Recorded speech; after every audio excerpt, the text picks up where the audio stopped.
Donc, si je reprends l'intitulé de ce live, une cure ayurvédique, pourquoi faire? Donc, vous avez compris qu'il y avait un petit côté provocateur dans le titre. C'est un sujet qui me tient vraiment à cœur. Donc, pour les personnes qui ne me connaissent pas, je vous donne juste quelques lignes de mon cheminement, de mon parcours sur pourquoi est-ce que pour moi l'Ayurveda a vraiment une place centrale dans ma vie personnelle, professionnelle. Et donc, je suis médecin généraliste à la base, donc médecin conventionnel, on va dire. J'ai exercé pendant 5 ans dans un cadre très particulier de médecine de prévention militaire, donc chez les pompiers de Paris. Et ça m'a permis de m'ouvrir à cette dimension de la prévention de la santé et de réaliser que dans mon cursus médical, on s'est focalisé à 200% sur la maladie et comment la soigner et peu sur l'aspect prévention et compréhension des mécanismes d'autorégulation. Heureusement, la vie est bien faite. Comme vous pouvez le voir, j'ai des origines indiennes, j'ai même grandi en Inde. Et donc, ça m'a permis de découvrir une culture millénaire qui intégrait d'autres paramètres que la vision purement occidentale de la santé et de la maladie. Et on va dire que j'ai grandi dans l'Ayurveda sans savoir que ça s'appelait de l'Ayurveda. Et mes grands-mères faisaient des repas en fonction des saisons, en fonction de si quelqu'un était malade, on utilisait telle ou telle épice, telle plante. On écoutait un petit peu comment le corps réagissait par rapport aux différents événements de vie. Et j'ai grandi dans ces remèdes de grand-mère et au moment où j'ai commencé à exercer comme médecin de prévention, je me suis dit j'ai envie d'aller plus loin. C'est à ce moment-là que j'ai commencé à chercher des formations en Ayurveda. Je suis retournée en Inde, au Kerala. Je me suis formée et en fait, ce qui était intéressant dans ma formation, c'est que j'ai vécu une cure ayurvédique en même temps, quasiment en même temps. Donc là, j'ai trouvé qu'il y avait cette dimension intégrative d'à la fois apprendre mentalement, mais aussi expérimenter, qui m'a beaucoup marquée. Et puis ensuite, je me suis formée dans d'autres endroits, notamment aux États-Unis, je vous en parlerai après. Tout ça pour vous dire que j'ai cette vision intégrative de la santé, c'est-à-dire à la fois combiner les données de la médecine moderne et aussi associer à ça des connaissances de sagesse ancienne. Ça peut être l'Ayurveda, ça peut être la médecine chinoise, ça peut être d'autres approches holistiques. En fait, c'est cette notion d'intégratif, c'est comment est-ce que j'unis tout ça ensemble en tant que soignant, mais aussi en tant que soigné, en tant que personne, tout simplement. Et ce cheminement m'a amené à créer l'Institut de santé intégrative. Et ça fait 5 ans. Je réalise depuis quelques 1 ou 2 ans que, initialement, cette vision de l'Institut de santé intégrative, c'était de créer des ponts entre les différentes médecines. Et aujourd'hui, c'est, je pense, avant tout un cheminement personnel dans ce monde en transition, dans ce monde en changement. C'est comment j'apprends moi-même à créer des ponts avec toutes les parties de moi. Comment j'apprends à accueillir les paradoxes à l'intérieur de moi. Et pour ça, l'Ayurveda m'aide vraiment au quotidien. Donc pour les personnes qui ne connaissent pas, parce qu'il y a aussi des personnes novices qui se sont inscrites à cette conférence, donc bienvenue. Si vous vous posez la question de qu'est-ce que c'est que l'Ayurveda, je pourrais vous donner une réponse collégiale, qui est l'Ayurveda, c'est la sagesse du vivant, c'est la science de la longévité. Et puis j'ai aussi envie de vous donner une réponse plus spontanée, qui vient du cœur. Pour moi, l'Ayurveda, ce serait comment à chaque seconde, quand j'en ai conscience, je me connecte intimement à mes cellules, à mon être, comment je me connecte en conscience à mon environnement extérieur, à la nature, aux autres. En fait, où est-ce que je décide de mettre ma conscience et comment je cultive cette conscience? Il y a vraiment cet espace de conscience qui est très important dans cette vision de la vie de l'Ayurveda et qui, à mon sens, n'est pas assez mise en avant. En tout cas, médiatiquement, je trouve que, je vous en parlerai juste après, notre société a créé un mode de pensée assez spécifique qui a plein d'avantages, mais aussi des inconvénients puisqu'on arrive au bout de cette pensée. Et malheureusement, des approches holistiques comme l'Ayurveda, en essayant de les mettre dans un mode de raisonnement réductionniste, eh ben, on perd certaines de ces richesses. Donc voilà, je vous ai donné ma définition de l'Ayurveda et Et je suis sûre que si vous demandez à n'importe quelle autre personne, soit qui a expérimenté par elle-même, soit qui enseigne, qui est thérapeute ayurvédique, chacun aura aussi sa sensibilité. Donc moi, s'il y a une chose que j'ai envie que vous reteniez à la fin de cette heure qu'on va passer ensemble, c'est qu'en fait, l'Ayurveda, c'est quelque chose c'est une vision de la vie qui vous invite à expérimenter pour vous et à révéler votre vérité et pas appliquer un copier-coller de la vérité de quelqu'un d'autre pour vous l'approprier. Ça, je pense que c'est vraiment un point important et qui est sous-estimé aujourd'hui avec les médias. Donc, comment j'ai construit cette webconférence? Je voulais vous parler un petit peu du buzz qu'il y a autour de l'Ayurveda. Après ce buzz, je vais vous proposer de voir un peu dans l'historique de l'Ayurveda, même si c'est que des approximations, parce que là, on remonte à 2000, voire 4000 ans. Ça permet quand même de donner un peu un fil conducteur. Et de l'historique, vous parlez un petit peu des différents types de cures qui existent aujourd'hui, quelles sont les indications, les grandes indications, et quels bénéfices on peut en attendre. Ensuite, je vous parlerai aussi de moi, comment je crée ma formation et comment je choisis un lieu de cure, parce que dans ma formation, il y a un lieu de cure associé pour, comme je vous disais, vivre l'expérience par l'intérieur autant que par la découverte de nouvelles connaissances. Je vous proposerai aussi 2 petits témoignages de personnes qui ont vécu une bulle il y a quelques mois et l'année dernière. Ça vous permettra aussi de vous donner un petit peu une idée de qu'est-ce qu'on peut attendre d'une cure ayurvédique. Et puis, il y a des petites images aussi qui, j'espère, vous feront un petit peu voyager ce soir. Et enfin, je vous parlerai de l'année 2019 pour Lizzie et de petits cadeaux qui sont prévus pour les personnes qui adhèrent à cette vision de la santé intégrative et qui ont envie d'aller plus loin dans cette démarche, à titre personnel, mais aussi à titre professionnel. Donc, voilà le plan de ce soir. Ce buzz que j'observe, moi, dans l'Ayurveda depuis on va dire, 3-4 ans, en même temps, c'est un phénomène de mode assez banal. Il y a, je pense, à peu près une dizaine d'années, des approches comme l'ostéopathie et la naturopathie ont connu leur pic. Ensuite, vous avez aussi le yoga. Alors là, c'était un peu plus avant, dans les années 70-80. Et puis là, soudain, tout le monde commence à parler d'Ayurveda, de dosha, tiens, moi je suis Pitta, et toi t'es quoi, t'es Kapha, et qu'est-ce que je devrais prendre pour calmer mon Pitta? Alors c'est un côté moi je trouve très positif parce que ça veut dire qu'on a réussi à vulgariser une connaissance aussi ancienne pour qu'elle soit accessible à des personnes en Occident au XXIe siècle. Donc ça a énormément d'avantages et ça c'est grâce à ce mode de pensée linéaire dont je vous parlais tout à l'heure, c'est-à-dire que à partir du cycle des Lumières, on va dire que la pensée occidentale prédominante pour quelque part dans le prétexte du progrès a voulu séparer le visible de l'invisible. Le mystique, le religieux, le mystérieux, l'artistique, de tout ce qui est plus carré, les mathématiques, les physiques, tout ce qui est quantifiable. Et je pense que ça a du bon, quelque part, parce que ça nous a permis d'aller vraiment très loin dans les progrès technologiques, mais ça a demandé de voir le vivant, de séparer le vivant de la nature et d'intégrer une pensée qu'on appelle une pensée linéaire ou réductionniste. Ça permet d'aller à l'essentiel et d'avancer sur des problématiques données. Et notre médecine moderne est vraiment influencée par cette pensée linéaire puisqu'on raisonne en termes de symptômes, traitements. J'ai tel symptôme, je vais prendre tel traitement et je vais voir l'impact que ça a sur ma santé. Seulement, des approches comme l'Ayurveda, comme la naturopathie, toutes ces approches holistiques vont au-delà de ça. Certes, elles proposent des réponses linéaires, mais comme elles prennent en compte le vivant dans sa globalité, elles ont cette capacité à intégrer des données plus complexes. On ne va plus juste dire, tiens, j'ai tel symptôme, je dois prendre telle plante. Ce qui va être intéressant, c'est d'aller un peu plus loin et de voir, il y a tel symptôme, qu'est-ce que mon corps est en train de me dire?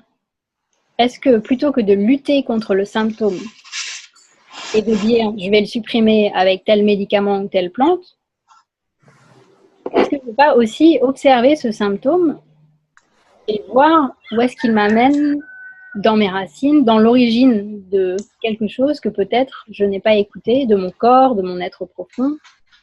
Et est-ce que je ne peux pas utiliser ce symptôme comme un allié? Donc ça, c'est une dimension holistique et complexe. On le retrouve dans les théories systémiques, en fait, où on voit que tout est interconnecté, tout est relié. Et l'Ayurveda permet d'intégrer cette pensée complexe.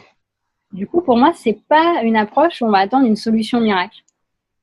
Je vous dis ça parce qu'en fait, j'ai beaucoup de gens qui me sollicitent, qui m'envoient des mails pour me dire oui, voilà, j'ai telle maladie, j'ai entendu parler de l'Ayurveda, je vous ai vu à la télé, j'ai vu un article que vous avez écrit. Est-ce que vous pouvez me donner l'adresse d'un centre ayurvédique de confiance pour que j'aille faire une cure? Je comprends la demande de la personne et je comprends qu'elle a besoin de trouver des solutions par rapport à sa souffrance, par rapport à son mal-être. Mais c'est pas en raisonnant en mode symptôme-solution qu'on va forcément trouver des solutions, en fait. L'Ayurveda, ça demande aussi le courage d'accueillir ce symptôme et d'être prêt à remettre en question son mode de vie, peut-être son travail, peut-être beaucoup de choses. Et donc, c'est pas une solution, j'aime bien le terme en anglais, on dit une solution qui va réparer le problème en une seconde. Malheureusement, dans notre monde médiatisé, on est toujours à la recherche de solutions miracles. Les 5 étapes magiques pour, je sais pas moi, traiter tel ou tel symptôme, les 3 clés pour diminuer tel mal-être de la société. Et l'Ayurveda, on peut le voir comme ça. Auquel cas, je pense que c'est peut-être une étape préliminaire indispensable pour avancer. Mais c'est dommage de ne pas utiliser toute la partie qui n'est pas encore assez mise en avant, à mon sens, d'un point de vue médiatique. C'est toute cette notion de...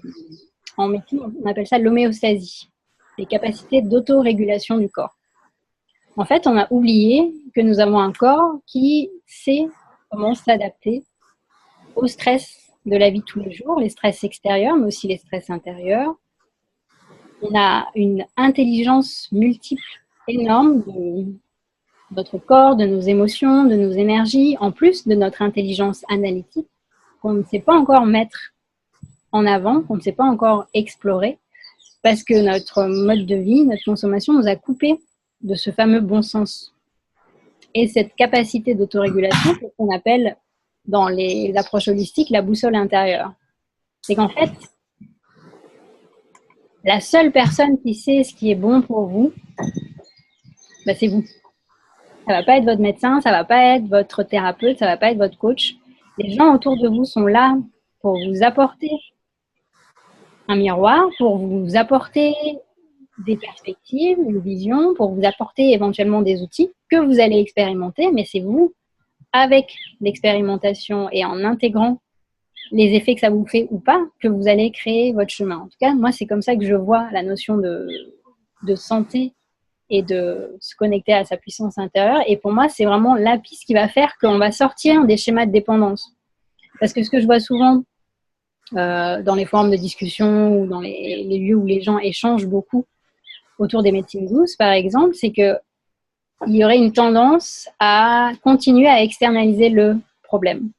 J'ai tel problème, je vais chercher telle solution, tel complément alimentaire, tel... Et tant que vous allez extérioriser, vous allez être dépendant d'un système qui, comme il fonctionne à la rentabilité, va marcher que si vous consommez ces produits. Donc, vous allez rester dans un statut de malade. Si on pousse un petit peu dans la lecture psychologique, dans un statut de victime qui va devoir consommer quelque chose d'extérieur. Je ne dis pas qu'il faut rejeter tout ce qui vient de l'extérieur, bien évidemment. Ce n'est pas le cas. Il y a des moments dans la vie où notre système est tellement dépassé, il est tellement sorti de sa zone d'autorégulation qu'il a besoin d'une aide extérieure. Et ça, c'est évident. Mais à un moment donné, une fois qu'on a pris les actions pour aller chercher de l'aide extérieure et qu'à un moment donné, on commence à retrouver son équilibre, ben là, ça va être intéressant de relancer ce processus de connexion à sa boussole intérieure. Donc voilà, j'avais à cœur de vous partager tout ça parce que donc ces derniers mois, j'ai été pas mal interviewée par des journaux par rapport à la sortie de mon livre sur l'Ayurveda et j'ai réalisé que notre mode de fonctionnement faisait que, en fait, quand on veut partager quelque chose, on est obligé de raisonner en mode linéaire. les journalistes qui me contactaient, ils voulaient... alors, on passait un temps hyper intéressant d'échange sur l'Ayurveda. Mais après, quand ils m'ont envoyé leur article, il y avait quelque chose de complètement condensé, qui ne correspondait pas forcément à notre échange. Et puis quand je leur demandais, mais pourquoi on n'a pas parlé de la boussole intérieure? Pourquoi est-ce qu'on n'a pas parlé de l'intelligence des 5 sens, de la pharmacie intérieure?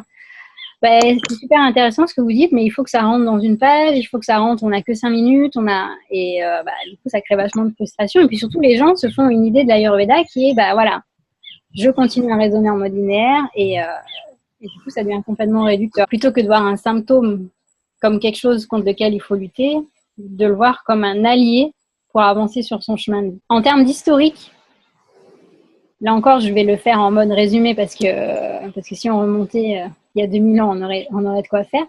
Mais ce que j'aime beaucoup dans cette vision de l'Ayurveda, de la vie, c'est que c'est une grille de lecture très évolutive et intégrative. C'est-à-dire que pour moi, l'Ayurveda s'adapte à où vous viviez dans le monde et à quelle que soit l'époque dans laquelle vous vivez dans le monde. Parce qu'au-delà de ce qu'on peut voir sur les bienfaits des plantes, les bienfaits des cures, les bienfaits de tout l'arsenal thérapeutique de l'Ayurveda, c'est surtout une philosophie de vie qui s'inspire de la nature. C'est-à-dire que si vous mangez local, de saison, si vous mangez le moins transformé possible, si vous êtes à l'écoute des saisons, plus vous vous calez au rythme de la nature, plus votre corps va se retrouver dans sa zone d'autorégulation. Donc c'est beaucoup de bon sens et on le retrouve dans plein d'approches holistiques. Mais malgré tout, il y a quand même des origines indiennes de l'Ayurveda. Pour certains, ça a plus de 5000 ans. Les historiens ne sont pas tous d'accord. Pour d'autres, ça aurait plutôt 3000 ans. La différence, c'est que les premiers écrits ont à peu près 3000 ans. Et avant, c'était une tradition orale de rishis, donc de sages, qui allaient dans les montagnes de l'Himalaya méditer pendant des jours et des mois et qui, dans un état d'alignement particulier, dans un champ de conscience particulier, arrivaient à sentir cette connexion intime entre le monde extérieur et le monde intérieur. Et c'est comme ça qu'ils transmettaient ensuite à leurs disciples. À un moment donné, quand les populations se sont regroupées sous forme de tribus, ensuite sous forme de communautés, en fait, les premiers médecins qui ont écrit sur l'Ayurveda, c'était des médecins militaires, des rois, de l'époque de la royauté, des Rajas de l'Inde. Donc, c'est les premiers écrits qu'on a. Moi, ce qui m'a surpris, moi qui pensais que c'était des remèdes de grand-mère quand j'étais adolescente, quand j'ai commencé à faire mes recherches, j'ai découvert que l'Ayurveda, il y a 3000 ans, c'était un mode de pensée très poussé où il y avait de la santé publique, par exemple. On construisait les villes en fonction de comment évacuer les eaux usées. Enfin, il y avait vraiment une démarche très poussée en termes de réflexion. Il y avait aussi de la chirurgie en Ayurveda. On a retrouvé dans des fouilles des ustensiles, du matériel médical pour faire des césariennes, pour opérer de la cataracte. Donc, moi, ça m'a vraiment surpris parce que quand j'ai fait l'histoire de la médecine en fac de médecine, on s'arrête à Hippocrate. Et on a l'impression qu'avant Hippocrate, il n'y avait pas de médecine. Alors qu'en fait, quand on remonte un peu plus loin dans l'Est, entre la médecine ayurvédique indienne, la médecine traditionnelle chinoise, on se rend compte qu'il y avait énormément de connaissances qui étaient déjà existantes avant l'avènement de la médecine occidentale. Et puis ça s'est perdu à partir du moment de l'invasion des Britanniques, puisque c'est la médecine occidentale qui a pris le dessus. Et là où dans les années 50, on aurait pu vraiment perdre toutes ces médecines traditionnelles indiennes, parce que là je vous parle de l'Ayurveda, mais il y a aussi d'autres médecines traditionnelles en fonction des régions. Et c'est au moment de l'indépendance de l'Inde que le gouvernement indien s'est rendu compte que le yoga, ça intéressait les Occidentaux qui venaient en Inde pour se former, puis petit à petit ils ont commencé à venir pour se soigner par l'Ayurveda. Et c'est là où le gouvernement a décidé de régulariser, de rendre universitaires les études. Et dans les années 80-90, il y a des facs de médecine d'Ayurveda qui ont été créées. Donc c'est un cursus de 8 ans après le bac de médecine ayurvédique. Il y a aussi des cursus de thérapeute ayurvédique.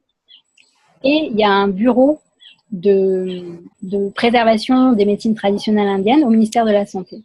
Donc c'est pour ça que c'est quelque chose d'assez cadré en Inde. qui fait partie de la magie de l'Inde, c'est que c'est pas opposé à la médecine occidentale. C'est que vous avez des hôpitaux occidentaux et des hôpitaux ayurvédiques. Et dans les hôpitaux ayurvédiques, vous pouvez avoir des services de consultation de médecine classique, parce qu'en fait, ils travaillent vraiment la main dans la main. Et comment font les gens, en fait, pour savoir, bah tiens, est-ce que je vais voir mon médecin occidental ou mon médecin ayurvédique? En général, quand c'est une urgence, quand c'est quelque chose d'aigu, c'est un peu décidé comme ça, en fait. Les gens vont voir leur médecin classique. Par contre, quand c'est quelque chose en lien avec le mode de vie, où on sent qu'il y a besoin de travailler les choses en profondeur, ben là, on peut aller voir un médecin ayurvédique et vivre une cure. Donc, ça nous amène dans le vif du sujet de la cure ayurvédique. Qu'est-ce qu'une cure ayurvédique? Alors, en fait, le principe d'une cure ayurvédique, donc ça fait partie intégrante d'une prise en charge, on va dire, mais il n'y a pas que la cure ayurvédique, il n'y a pas que les plantes, il n'y a pas que la consultation ayurvédique. En fait, c'est un tout. L'Ayurveda, c'est aussi du yoga, c'est aussi de la méditation, c'est aussi pas mal de pratiques de conscience par rapport à nos activités de tous les jours. Et c'est une dimension, par exemple, dont on ne parle pas encore assez, je trouve, dans les médias, c'est toute cette dimension de la notion du champ des possibles, la notion de texture de conscience. Le fait que chaque décision que je prends, chaque choix que je fais dans ma vie, c'est lié à un état d'esprit, à une conscience particulière, à des conditionnements, et c'est lié à mon corps, à mes émotions, à mes énergies. Et ça, l'Ayurveda nous apprend petit à petit à aller sentir cette dimension-là. Donc ça, c'est toute une partie qui est très intéressante à explorer.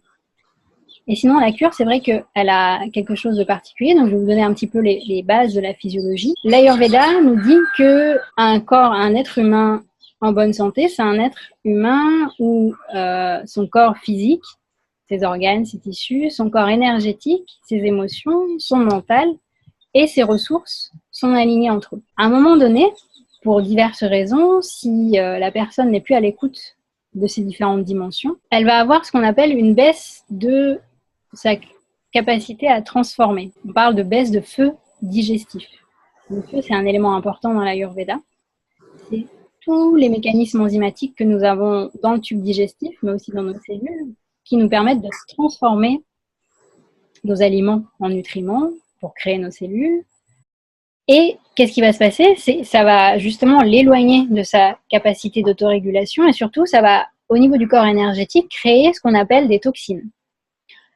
Alors, quand je parle de toxines, c'est pas des toxines que vous allez mesurer dans une prise de sang. Ça, c'est important aussi de dissocier notre vision linéaire d'un langage plutôt complexe et holistique. Quand on parle de toxines en Ayurveda, c'est avant tout des toxines énergétiques, cette stase de notre énergie qui, au lieu de circuler librement dans tous nos canaux énergétiques, va se bloquer à un endroit. Avec le temps, ça va donner d'abord des petits symptômes qu'on pourrait qualifier de mineurs ou de symptômes psychosomatiques.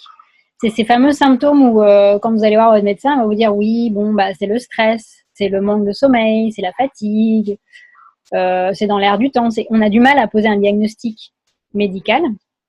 Mais en Ayurveda, on est déjà là sur quelque chose qui nous indique que notre corps n'arrive plus à s'adapter à votre quotidien. Et donc là, dans cet état de stase, ce qui va se passer, c'est qu'il va falloir enlever cette accumulation là, pour lui permettre de circuler et d'évacuer. En fait, c'est comme si vous aviez une pièce qui était très remplie et du coup, après, vous ne pouvez plus circuler à l'intérieur.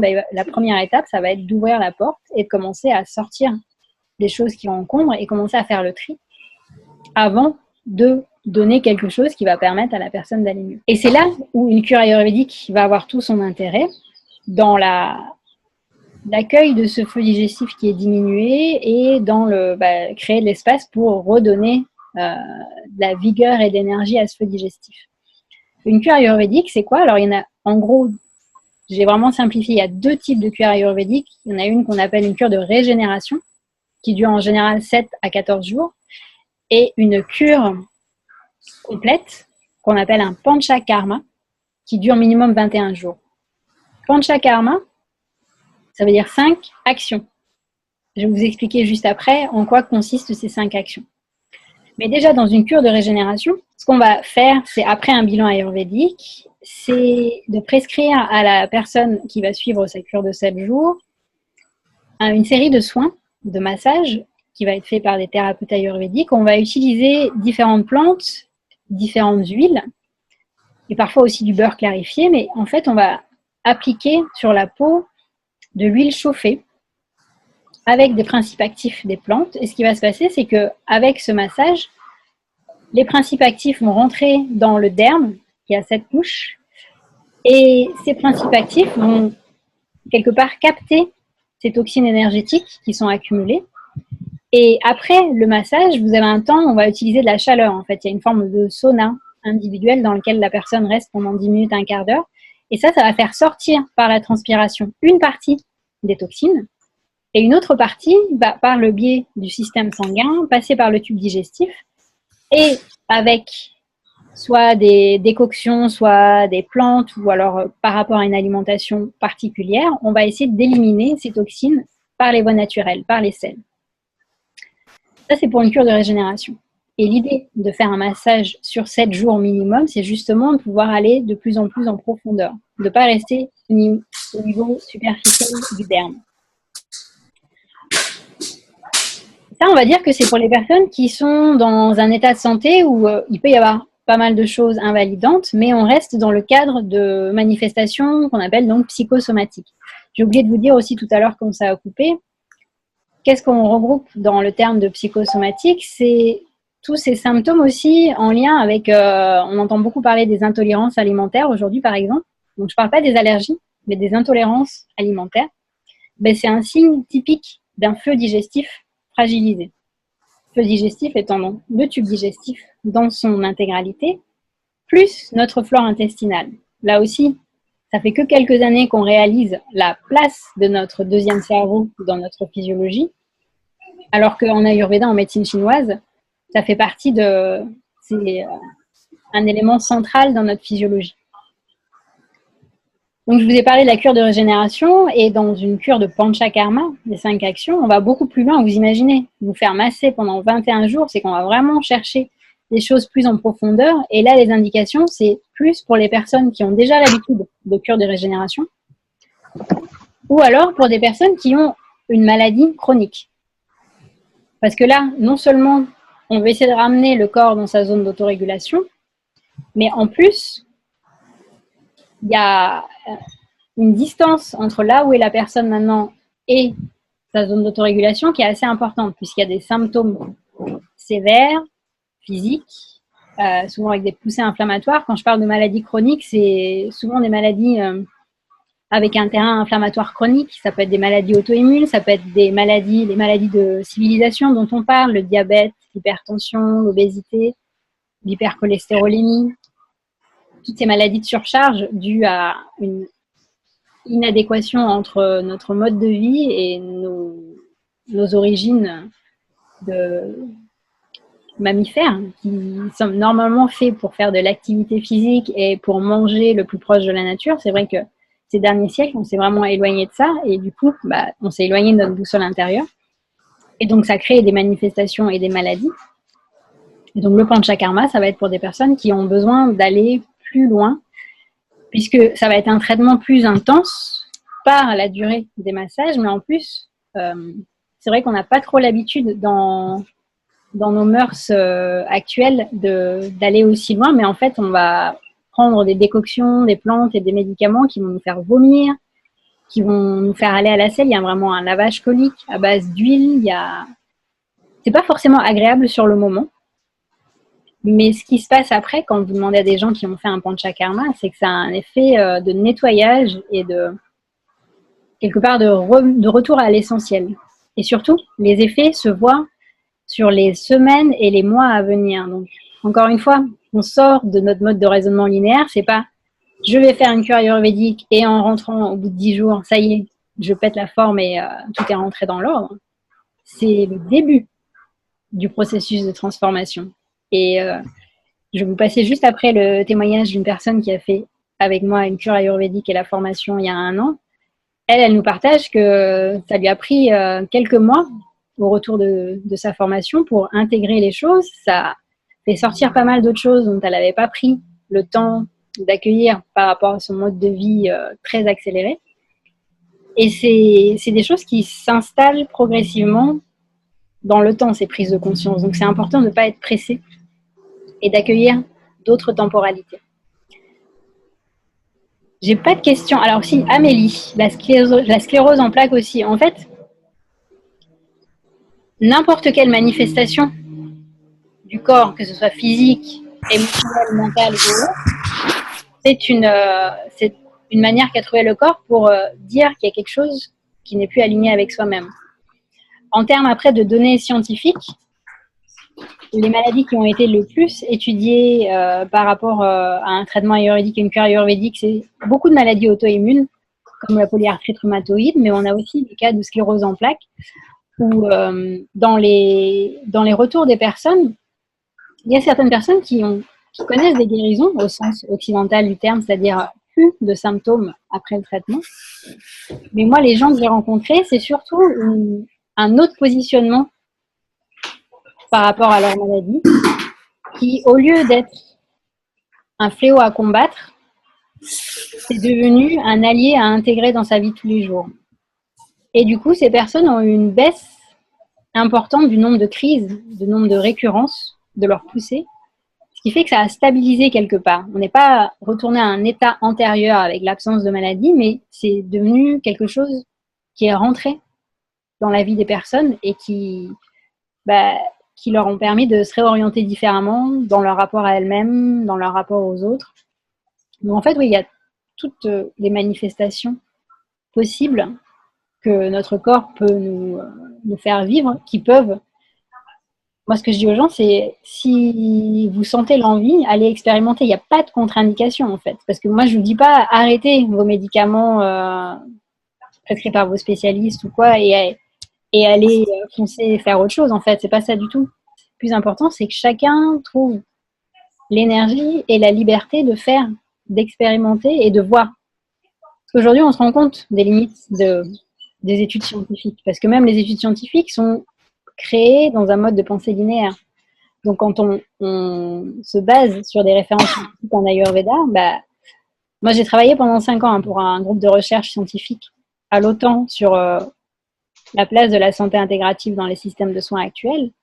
Et ce qui nous bloquait, c'est que on garde des lunettes qu'on utilise pour mesurer les effets de médicaments de médecine occidentale. On garde les mêmes méthodes d'évaluation pour évaluer des approches qui sont beaucoup plus globales, qui sont en lien avec la pensée complexe, où on voit que c'est pas tout linéaire. Donc c'est normal que les résultats sont pas si extraordinaires.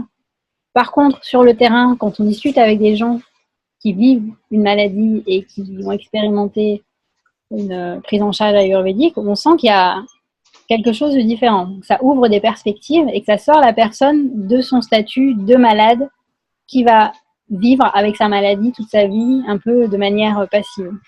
Il y a un autre positionnement qui se fait. Avant de faire une cure, est-ce qu'il y a des préparations pour la personne au niveau de l'alimentation, au niveau de... Alors là, je vais vous répondre par rapport à une cure de régénération. Parce qu'une cure complète de panchakarma, ça ne se décide pas comme ça du jour au lendemain. Ça demande déjà une réflexion personnelle, ça demande un bilan avec un médecin ayurvédique, ça demande... Moi, ce que je conseille, c'est de d'abord faire une cure de régénération pour voir comment le corps réagit, parce que, comme je disais, c'est assez intense. Mais donc, si on partait sur une cure de régénération, c'est comme en moins poussé, quand on se prépare à faire une diète ou un jeûne, c'est la semaine avant, c'est déjà de se préparer mentalement, de se dire, bon, là, je pars dans cette exploration de mon feu digestif, je pars alléger des choses que j'aurais accumulées dans mon organisme, mais aussi dans mon mental. Et c'est d'essayer d'alléger son alimentation et d'être la plus naturelle possible, d'éviter les aliments trop transformés. Les fast-foods, mais aussi les aliments pré-cuisinés et d'essayer, en fait, la nature aime le simple. Et notre feu digestif aime le simple. C'est plus facile à digérer. Donc, plus vous allez alléger votre feu digestif avant la cure, plus la cure va avoir un effet plus rapidement. Alors que si vous surchargez votre feu vraiment les jours avant, ça va prendre un peu plus de temps, c'est tout. Mais sinon, il n'y a pas de contre-indication. Pas forcément une alimentation liquide, non, il n'y a pas besoin. avoir une cure de régénération. C'est plus une vigilance et une conscience de choisir ses aliments. Et après, je vous dirais, à un moment donné, c'est un déclic qui va venir après avoir fait une cure de régénération. Après, si vous vous intéressez, que vous voulez aller plus loin, que vous voulez vous former, vous allez voir que petit à petit, ça va être des choses qu'on va mettre en place dans son quotidien. Pas forcément du jour au lendemain, mais on va moins avoir envie d'aller vers du surgelé, du déjà fait, parce qu'en fait, il n'y aura pas les mêmes saveurs, les mêmes textures, ça ne va pas réveiller nos sens de la même manière. Donc moi, comment est-ce que je choisis mes centres pour faire des cures ayurvédiques? Donc ça a été un sacré investissement en temps, en argent, parce que ça demande d'aller en Inde, ça demande de rencontrer des équipes, ça demande de tester, d'expérimenter, et c'est vrai que c'est passionnant parce que ça permet de rencontrer des personnes d'horizons différents, mais qui ont les mêmes recherches. Et pour moi, ce qui était important dans ma formation, c'était de pouvoir faire vivre au travers des différents modules ce qu'on était en train de comprendre dans le mental et dans la pratique. Donc, comme je vous disais, pour revenir au choix du lieu où vous voulez faire votre cure ayurvédique, ça dépend de vos besoins. Ça, c'est hyper important. Si vous êtes une personne, vous ne connaissez pas l'Inde, vous partez seul, c'est important de faire le point avant de partir. Et là, je ne pourrais pas vous répondre directement parce que moi, mon besoin quand je vais dans un centre, c'est de pouvoir accueillir un groupe, d'être dans un lieu avec un écosystème qui est respectueux de l'Ayurveda, donc avec la dimension des 5 éléments, avec l'architecture et ce qu'on appelle le Feng Shui ayurvédique, le Vastu Sastra, parce que l'environnement dans lequel on évolue pendant une cure ayurvédique est très important. Ce qui est important pour moi, c'est l'équipe, non seulement les compétences techniques, mais aussi cette capacité à prendre soin, à créer l'espace. On parle de space holding, de tenir l'espace. Et moi, le centre où je vais maintenant depuis 2 ans et demi, je l'aime beaucoup pour ça, c'est que les thérapeutes parlent très peu, en fait. C'est vraiment plus une présence à nous-mêmes. Et les thérapeutes femmes, en tout cas, que je connais bien, parce que du coup, je vis les cures aussi en même temps que mes stagiaires, puisque les femmes sont massées par des femmes et les hommes par des hommes. Elles ont vraiment cette bienveillance dans cet accueil inconditionnel et dans le soin, pas que dans une technique. Ce que j'aime beaucoup aussi, c'est d'avoir des médecins qui sont présents au début, parce que c'est eux qui font le bilan de chaque personne. Mais qu'ensuite, ils nous laissent l'espace aussi, qu'ils ne soient pas là à nous prescrire des choses à faire. Le mental a envie de tout comprendre, mais à un moment donné, ce qui fait pour moi, une cure a vraiment toute sa dimension holistique et intégrative, c'est qu'on accepte de lâcher un petit peu le mental et de laisser vivre les choses en nous. Ça, le corps en a besoin aussi pour retrouver sa puissance, sa posture, son alignement. Si on continue à trop nourrir le mental et à vouloir tout comprendre et à vouloir commencer à faire sa fiche de recettes, moi, je trouve qu'on perd une dimension intuitive dans l'Ayurveda. Donc, moi, c'est en fonction de ça que j'ai choisi mon centre. Je vous mettrai un petit extrait de la vidéo et le lien aussi vers le site. Mais encore une fois, je vous dis, il est bon pour moi parce que moi, c'est ce que je cherche et parce que moi, j'apporte tout volet formation. Mais si vous ne connaissez pas du tout l'Ayurveda, vous n'êtes jamais allé en Inde, vous risquez d'être un petit peu perdu parce que c'est hors des sentiers battus, c'est pas au bord de la mer, c'est pas dans les plages paradisiaques du Kerala. Voilà. Après, c'est un choix chacun. Le plus important, c'est écouter votre besoin. Et deuxième chose, peut-être que je pourrais vous conseiller, c'est parce que quand je fais mon petit sondage auprès des personnes qui viennent dans mes formations, souvent elles me disent, quand je leur demande comment elles m'ont trouvé, elles me disent, je sais pas, j'ai suivi mon intuition, j'ai fait un vision board, un tableau de vision. Je sais pas si vous connaissez cette petite pratique. L'idée, c'est d'utiliser des images de magazines, des illustrations ou dessiner soi-même après un temps de méditation avec de la musique pour lâcher le mental et laisser de l'espace pour son intuition et après faire un collage. Et comme ça, de laisser sortir un petit peu ce qui vient Et pourquoi pas après aller faire des recherches internet ou des recherches spécifiques. Et le fait de laisser de la place à votre cerveau intuitif, ça vous connecte aux bonnes personnes, aux bons endroits. Et pour moi, cette phase préliminaire fait partie aussi de la cure ayurvédique. De comment j'en suis arrivée à tel endroit. Et quelque part, moi, si je devais vous lister, par exemple, les 5 meilleurs lieux pour faire une cure ayurvédique, ben, je trouve que c'est... Enfin, j'y avais pensé au début quand j'ai créé l'Institut de santé intégrative de faire un annuaire. Mais en fait, je trouve que ça perd de cette dimension intuitive et de cette étape qui est importante pour moi pour la guérison, pour ce chemin de guérison. C'est j'ai écouté des signes, je me suis laissée inspirer. Je suis aussi allée faire des recherches, on va dire, plus carrées pour mon cerveau analytique. Mais j'ai aussi osé sortir un petit peu du mode de fonctionnement de notre société qui est on fait tout de manière carrée. On m'a prescrit tel truc, je le fais. Et, enfin, je trouve ça... c'est peut-être bien pour certaines personnes, mais moi, je trouve que ça, à un moment donné, ça aide. Alors, la question sur Vata, Pitta, Kapha, ça, il faudrait une conf spéciale pour ça, Pierre, parce que c'est pas... Enfin, je veux dire, les études d'Ayurveda, c'est 8 ans, donc résumé en 2 minutes, ce serait pas super. Mais c'est vrai que dans les médias, on parle beaucoup de feu, air et eau. Ces trois... Comment on pourrait dire? Ces trois traits de profil par rapport à notre fonctionnement de notre corps, de nos émotions, de notre mental. Donc, Vata, Pitta, Kapha. Mais c'est qu'une infime partie de l'Ayurveda, en fait. C'est dommage de se focaliser uniquement sur ça, parce qu'on peut très vite rentrer dans un raisonnement linéaire. Je vous donne un exemple. Moi, on m'a toujours dit que j'étais Pitta, une femme feu. Ça m'allait bien parce que c'est la femme qui sait ce qu'elle veut, qui a de l'énergie, qui avance, qui fonce. Mais l'inconvénient déjà, c'est que du coup, adolescent, je souffrais de brûlures d'estomac atroces qui m'empêchaient de dormir pendant des jours et des jours. Quand j'ai fait mes premières cures ayurvédiques, donc c'est vrai que les cures m'ont permis de calmer, de soulager mes douleurs. J'ai modifié mon alimentation. Enfin bref, j'ai commencé à plus écouter mon corps. Mais ça ne veut pas dire que mes brûlures ont complètement disparu. C'est pas parce que je prenais telle ou telle épice qu'en fait, il n'y avait plus rien. Non. Elles ont vachement ralenti. Elles m'ont permis de retrouver un rythme de vie normal. Mais surtout, l'Ayurveda, en allant pousser un peu plus loin, m'a permis d'accueillir ce signe de mon corps comme un signe pour me dire attention, là, tu te respectes plus. Attention, là, tu laisses pas ta colère s'exprimer à sa juste place. Tu enfermes à l'intérieur de toi. Donc en fait, c'est tout un dialogue très subtil, Vata, Pitta, Kapha. Et je pense qu'il ne faut pas se focaliser juste sur sa classification parce qu'on a ces trois tendances en nous. Parce que moi, à force qu'on me dise que j'étais Pitta, je me suis focalisée sur Pitta alors que j'ai aussi du Vata, que j'ai aussi du Kapha. Et c'est comment j'apprends à danser avec toutes ces énergies en moi que je trouve que c'est au final plus riche.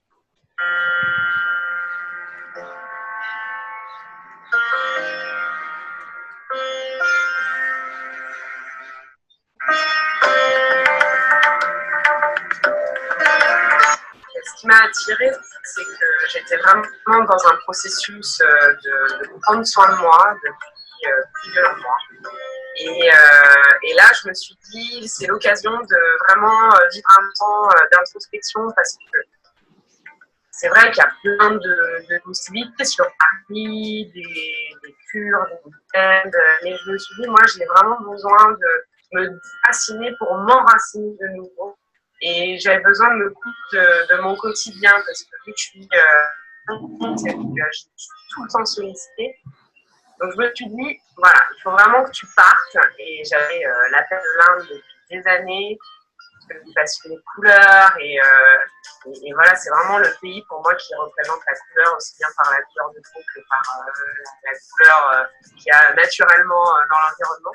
Et je t'ai rencontré 3 mois avant, au mois de septembre, lors d'un festival. Et là, ça a été le déclic. J'ai signé d'inscription. J'avais jamais voyagé de ma vie. C'est la première fois que je partais vraiment en voyage si loin.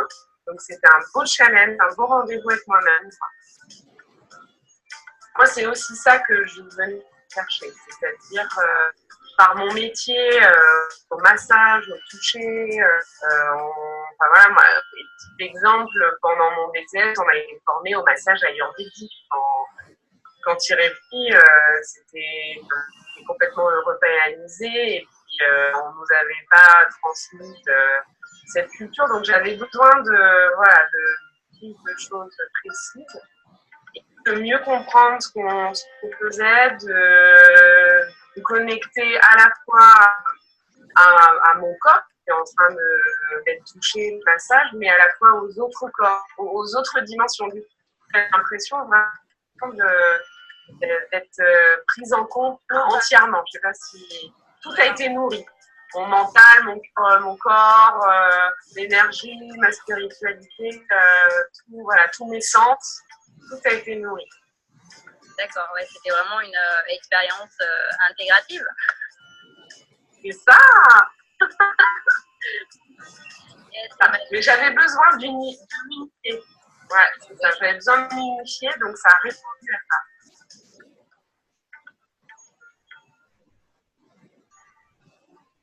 Alors, il y a plusieurs choses. D'abord, j'ai adoré le terme de bulle, qui pour moi évoquait le fait de faire une parenthèse, quelque chose aussi, une histoire de légèreté, d'apporter, on dit, comme une bulle d'oxygène. Donc, ce qui m'a attirée, c'était aussi ça. C'était peut-être avoir une parenthèse dans une vie un peu agitée et avoir une bulle d'oxygène peut-être pour penser autrement, pour avoir du recul sur ma vie au quotidien. D'accord. Donc ça, c'était ma première raison. La deuxième raison, elle est que j'étais curieuse de savoir, d'en connaître plus sur l'Ayurveda, mais de façon expérientielle. Donc, au-delà de lire des articles, ou au-delà de lire un livre, ou de participer à une conférence, c'était vraiment de vivre cette expérience par moi-même. D'accord. Du coup, ça m'amène à ma deuxième question qui est comment est-ce que tu as vécu le fait d'associer une cure de 7 jours, une cure de régénération, avec une formation associée? En fait, alors d'abord pour la petite histoire, je n'avais même pas regardé qu'il y avait la cure avec la formation. En fait, je l'ai vraiment découvert consciemment, on va dire, en arrivant sur place. Il prouve que j'étais en pleine conscience et que le processus de lâcher prise avait déjà commencé.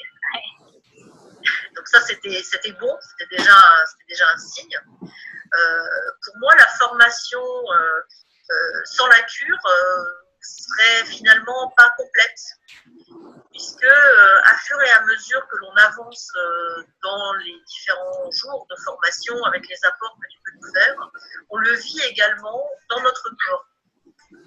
Je dirais au-delà de notre corps, dans l'ensemble de notre corps physique, émotionnel, mental.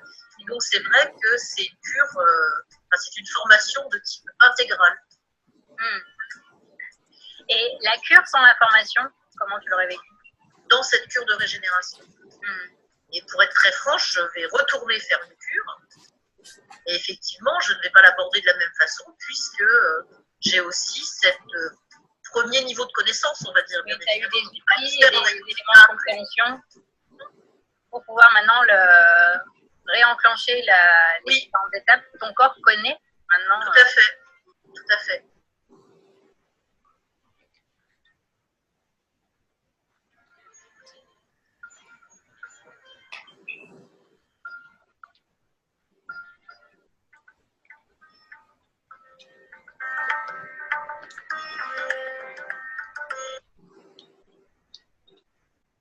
Voilà, ça vous donne une petite idée. On est allé plonger donc dans le fameux centre où j'organise la bulle, donc le centre Kerala, le village ayurvédique qui est au Kerala, dans la zone frontalière entre le Kerala et le Tamil Nadu, d'où je viens.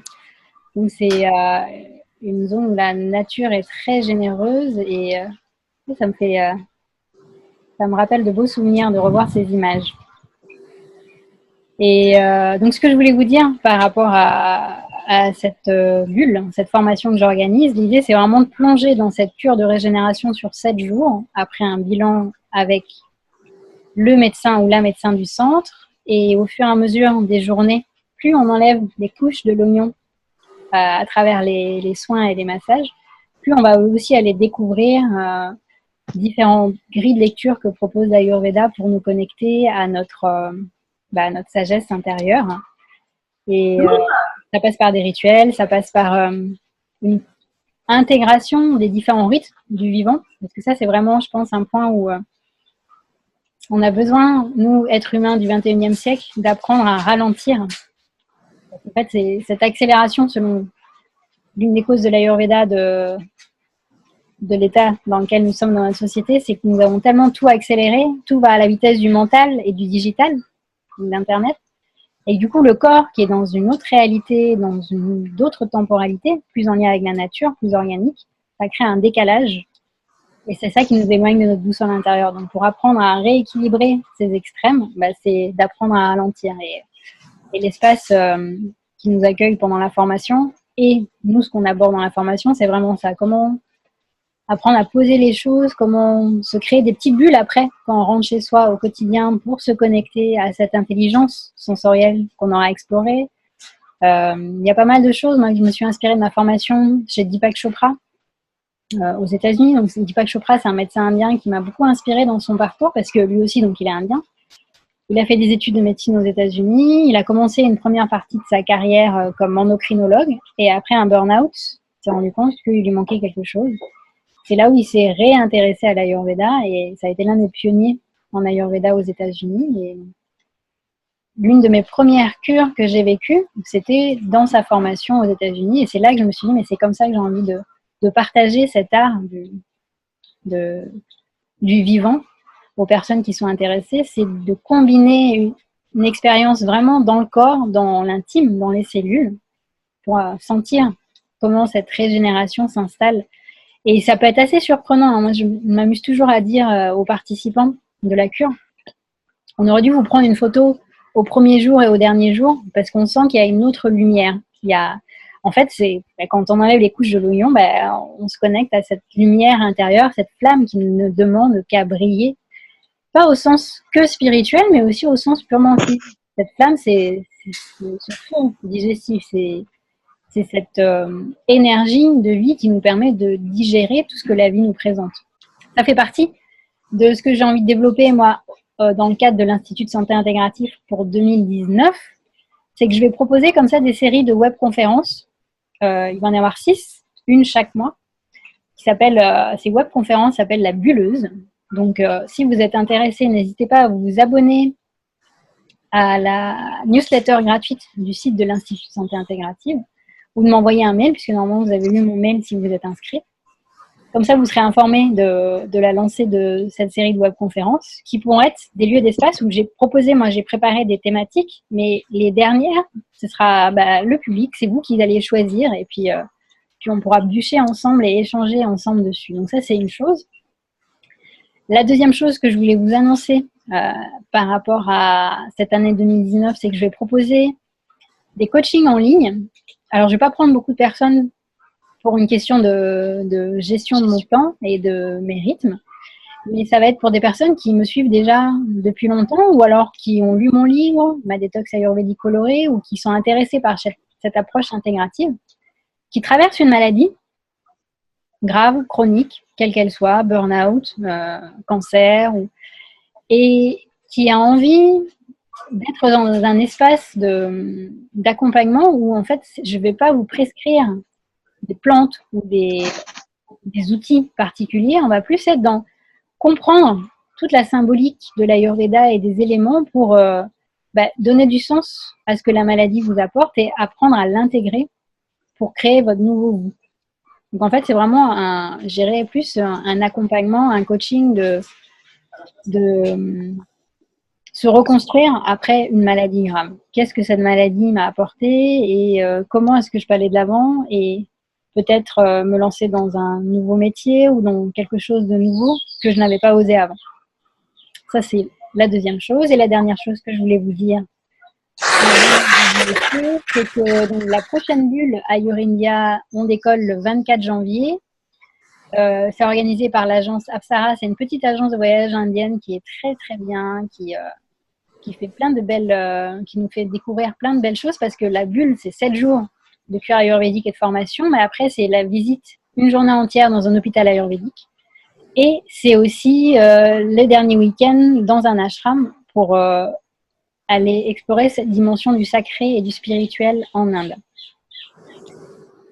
Et donc, il reste encore des places et l'agence vous propose, pour les personnes qui viennent en duo, une réduction encore jusqu'en début de semaine prochaine, une réduction de 300 €. Donc, toutes ces informations-là, je vous les mettrai dans le groupe événement Facebook où vous êtes inscrit normalement. Et puis, je vous mettrai aussi du coup de la documentation si vous voulez aller plus loin, les références pour le documentaire, Mon docteur indien. Qu'est-ce que j'avais noté aussi qu'on me demande souvent? Il y a un autre documentaire qui est accessible sur YouTube qui est très bien, qui reprend un petit peu les bases des cures ayurvédiques. Je vous mettrai un lien vers un blog internet tenu par Armanda Dos Santos, Ayurveda Magazine, qui fait aussi des super choses. D'ailleurs, la bulle ayurvédique que je propose, elle est faite en partenariat avec son école d'Ayurveda et de yoga en France qui s'appelle Svadhyaya. Et puis, vous avez aussi mon livre qui est disponible. Ça fait un super cadeau de Noël, ma détox ayurvédique colorée.